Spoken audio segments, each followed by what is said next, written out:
The Empire had stood for millennia, its banners stretched across 1,000 star systems, its fleets blotting out suns, its armies crushing rebellions before they had time to breathe.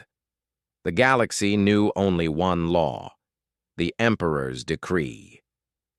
Entire civilizations bowed, their histories erased and rewritten beneath the imperial crest. None had resisted for long. None had survived defiance, until humanity. Earth had been overlooked for centuries. To the Empire's cartographers, it was a forgotten backwater world tucked along a spiral arm, a primitive species that barely scraped by with sublight engines. For generations, the Empire ignored them, dismissing them as irrelevant.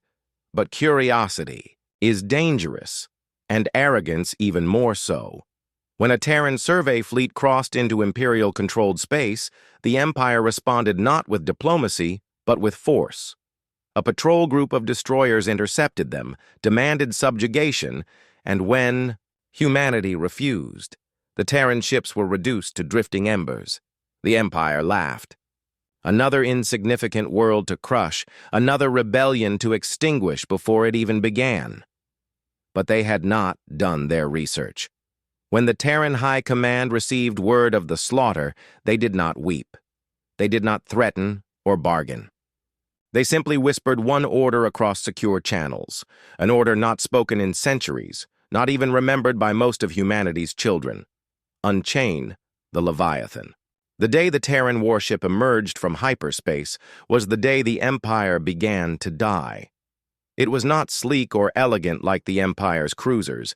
It was a slab of iron and fury, a relic of humanity's darkest wars. It moved slowly, almost lumbering, and the Imperial admirals laughed when their sensors reported its size. Primitive, crude, a relic from an age of savagery, they said. We will dismantle it and display it in the Emperor's hall. The warship answered with silence. The First Fleet engaged at the edge of the Carathian Nebula, 30 Imperial vessels against one Terran ship. The outcome was expected, predetermined, and broadcast across Imperial channels for amusement. The battle lasted 6 minutes. 6 minutes before the Empire's proud destroyers were vaporized by tungsten rods, hurled at near-relativistic speeds. Primitive. Weapons! The admirals scoffed until they saw their shields shatter like glass. 6 minutes before their carriers went blind, their navigation fried by directed EMP bursts that ignored their defenses. 6 minutes before the Leviathan drifted silently among the wreckage, untouched, unscarred, patient as a predator awaiting its next prey. The laughter died that day. Whispers spread faster than light. Survivors spoke in hushed voices of the ship that hunted fleets as if they were insects. A single Terran vessel, older than their empire, moving with the inevitability of death itself. Every system the warship passed through fell quiet. Governors surrendered without resistance, soldiers abandoned their posts, entire colonies pledged fealty not to the Empire, but to Earth, simply to avoid the gaze of the Leviathan. The Empire dispatched a second armada, 100 ships, the pride of its naval corps. They never returned. The only message that came back was static, followed by a single transmission in an unearthly Terran voice. No empire survives a Terran warship. The Emperor convened his high council. Generals screamed for vengeance. Priests begged for appeasement. Advisors whispered of treaties and bribes. But the Emperor, an old man draped in centuries of arrogance, stood silent. He had seen the footage. He had seen his invincible fleets torn apart in minutes, their commanders weeping for mercy that never came. He understood, perhaps better than anyone, that this was not a war to be won. This was an extinction waiting to happen. Yet pride blinded him. He ordered the mobilization of the Grand Armada, the largest fleet assembled in the Empire's history. Thousands of ships, endless waves of firepower converging on the Terran vessel. "Drown it in numbers," he commanded. No machine, no matter how powerful, can stand against the Empire's might. The galaxy held its breath as the battle unfolded near the star of Charon's gate. The Terran Leviathan waited, alone. The armada struck with fury, missiles, beams, plasma torrents brighter than suns. Space itself seemed to burn with the violence of their assault. For a moment it appeared the Empire might succeed. The warship vanished in the storm of fire. Cheers erupted across the Empire. Victory, at last. But the cheers died when the storm cleared.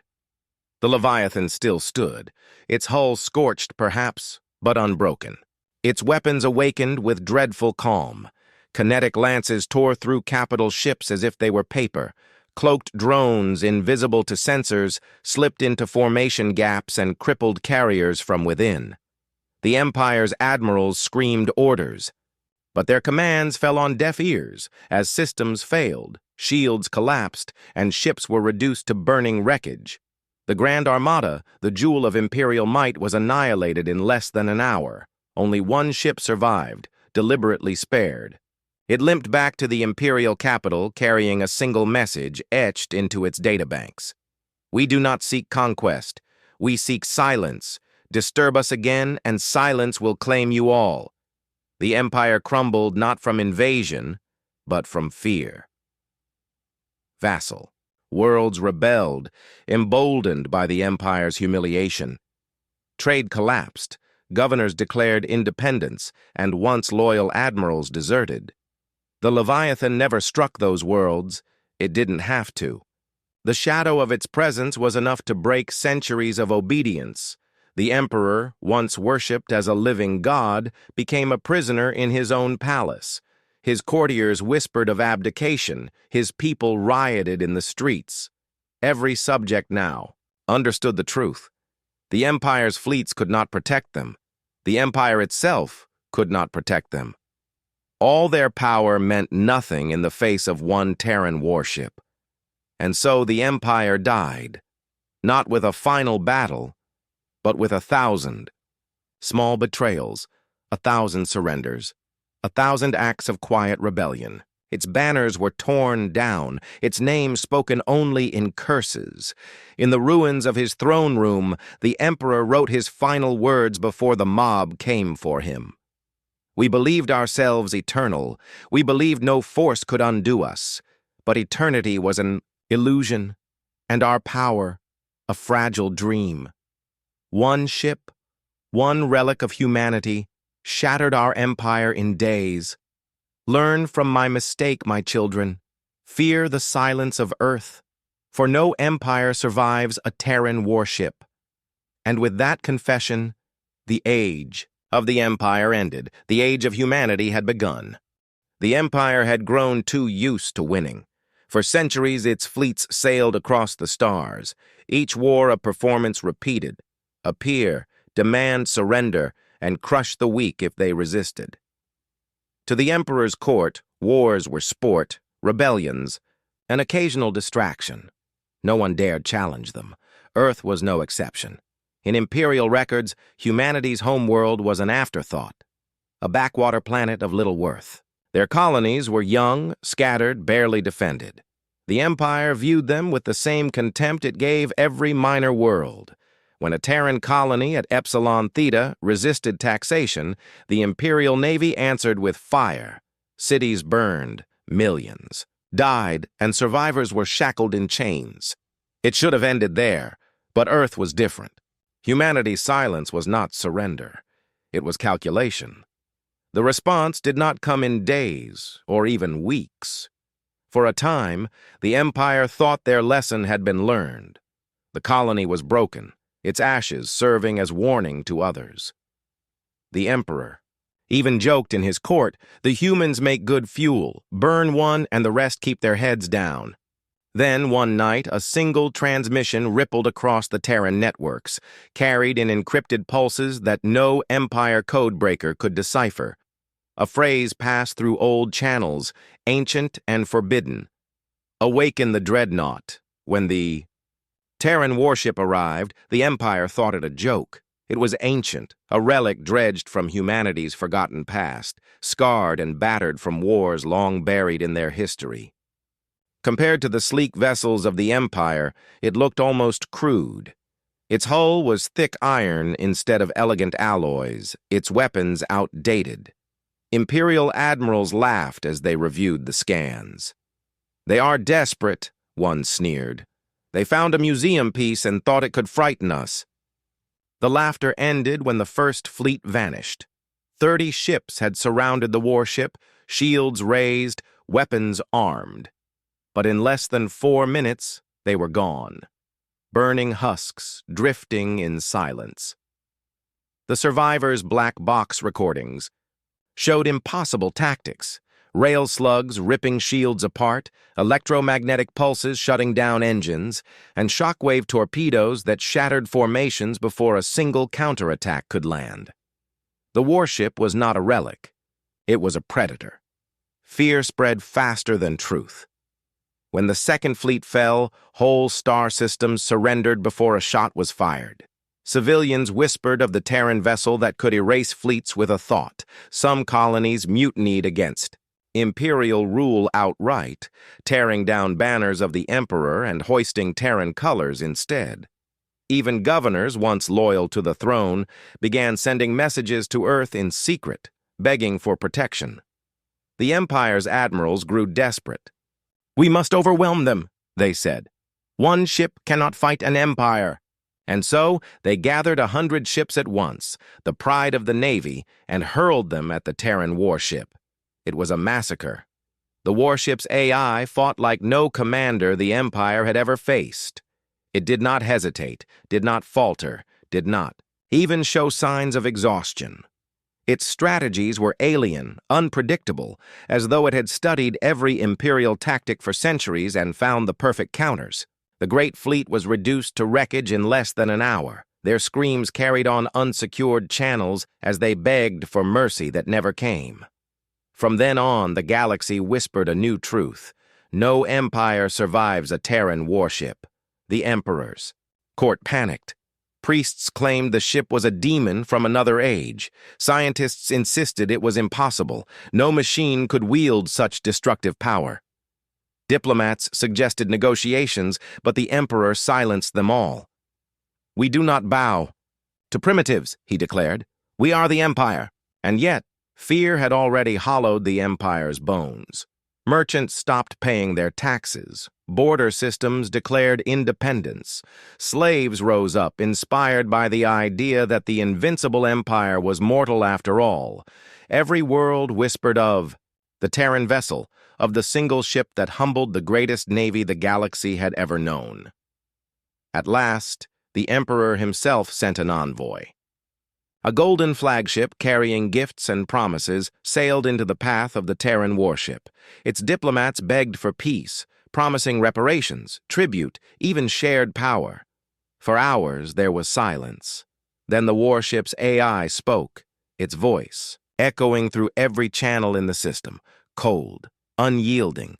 "Peace was broken by you. Now you will learn what Terran peace means." The envoy's ship was spared. But every Imperial garrison within 10 systems was wiped out within days, not by conquest, but by targeted strikes that left no survivors. The message was clear. Earth would not negotiate. Earth would not compromise. Earth would only end wars. The Empire unraveled. Not from invasion, but from terror. Entire planets surrendered the moment Terran signatures appeared on their sensors. Imperial soldiers abandoned their posts, too afraid to face the ship that turned armies to ash. Even loyal admirals defected, offering their fleets to humanity rather than be destroyed. In less than a year, the Empire collapsed. The Emperor himself was dragged from his throne by his own people, his reign ending not with assassination or civil war, but with the despairing knowledge that his empire had been undone by a single ship. In the aftermath, the galaxy did not speak of imperial glory. They spoke only of the lesson burned into their history. That humanity, underestimated and ignored, had built weapons not for conquest, but for survival. that they had preserved technologies banned by the rest of the galaxy, not out of ignorance, but out of grim necessity, and that when provoked, when pushed past the line, Earth did not fight wars to win. They fought wars to end them. On the ruins of the imperial capital, a scribe recorded the words that would echo for generations. Empires. Rise and empires fall, but humanity's warships are eternal. No empire survives them, not because they destroy, but because they remind us of a truth we fear to face, that survival, not power, shapes destiny. And in survival, the Terrans will always prevail. The lesson of fear had been taught, and the galaxy would never forget it. The palace was quiet, too quiet for a place that once shook with music, with parades, with the endless echo of triumph. Now its great marble halls were cracked, banners torn down, the scent of smoke drifting in from the burning city below. The Emperor sat alone in his throne room, his crown discarded on the steps, his robes heavy with dust. Before him knelt his only heir, a boy no older than 16, wide-eyed, trembling. The boy had grown up believing the empire was eternal, that nothing could touch their people, that the galaxy itself was theirs by right. But now the empire was gone, and the boy needed to understand why. "Listen to me," the old emperor rasped, his voice thin but sharp. "What I will tell you is not in any chronicle, not carved into any monument. It is the truth of why our empire has fallen. Remember it, child. Remember it well, for your life depends on it." And so he began his confession. It started, as all wars do, with arrogance. When scouts first reported a Terran vessel entering our borders, my admirals laughed. They called humanity a forgotten people, primitives clinging to the edge of the spiral arm. We knew of Earth, of course, but we never bothered to care. They had no fleets, no colonies worth mentioning. They were beneath us, or so we believed. Their ship was unlike anything we had seen, black, angular, with hull plating so thick our scans could not penetrate. It moved slowly, silently, as if watching us. My generals assured me it posed no threat. They said, "It is old, clumsy, a relic of their primitive past. We will crush it, and the Terrans will learn their place." I approved the order. That was my first mistake. The boy's breath caught, but the Emperor pressed on. Our fleet met them near the Carthon Rim, 30 ships against 1. I did not even watch the battle. Why would I? Victory was certain. But 6 minutes later, our fleet was gone. The Terran Warship tore them apart with weapons we thought impossible. Kinetic lances that ignored our shields, electronic strikes that blinded our systems, drones that slipped unseen into our formations. 30 ships destroyed, and the Terran vessel emerged without a single scar. Do you understand, child? A single ship erased a fleet that had conquered entire civilizations. My court grew nervous, but I reassured them. "It is a fluke," I said. "We will send more." That was my second mistake. The Emperor's hands trembled as he continued. "We sent 100 ships the next time." The Terran answered in silence. When our fleet arrived, it was already too late. They did not fight, us in open space. They struck supply lines, crippled communications, turned our admirals against one another with deception and precision. The warship fought like a mind that had studied us for centuries, knowing our every tactic before we could use it. Not a single ship returned. Only a message came back, 4 words burned into the databanks of our command. No empire survives us. That was the moment I knew we were not facing an enemy. We were facing inevitability. The boy's eyes widened, his lips trembling. But why did they do this? Why destroy us? The Emperor's laughter was bitter, broken. They did not seek conquest. That is what we never understood. The Terrans do not fight to rule. They fight to survive. Do you know their history? Of course not. We erased it from our archives. But I have studied what little remains. Humanity is old, older than we imagined. They fought wars not against empires, but against extinction itself. Plagues, world-killing weapons, civil wars that spanned centuries. Each time they adapted. Each time they grew more ruthless. Survival became their creed, their religion, and so they built warships, not for expansion but for silence, to end wars before they could begin, to ensure no one could threaten them again. We thought them weak because they were quiet. We mistook patience for fragility. But the truth, child, is this: silence is the loudest threat of all. The Emperor's voice grew softer now, the weight of years pressing down. The Leviathan, they call it. A warship with an intelligence of its own, a mind forged from centuries of human fear and genius. It is not commanded, it commands. And when it speaks, the galaxy listens. Entire systems surrendered without a fight. Governors abandoned their posts. Our subjects rose in rebellion. Not because the Terrans destroyed them, but because they knew the Empire could no longer protect them. Our fleets were not shields. They were lies, and the Leviathan exposed those lies with every battle. That, child, was the death of our empire. Not in the wreckage of our ships, but in the hearts of our people. The boy shook his head, tears filling his eyes. Is there no hope? No way to fight them? The Emperor closed his eyes. No, you cannot fight inevitability. You cannot defeat those who do not care for conquest, who do not hunger for power. You see, if they had wanted to rule, perhaps we could have bargained. But they want nothing, nothing but silence. And how do you fight those who seek nothing? We mocked them. We provoked them. We slaughtered their people and thought ourselves untouchable. That was my greatest mistake, my final mistake. And so the empire crumbles, not because of rebellion, not because of invasion, but because of truth. No empire survives a Terran warship.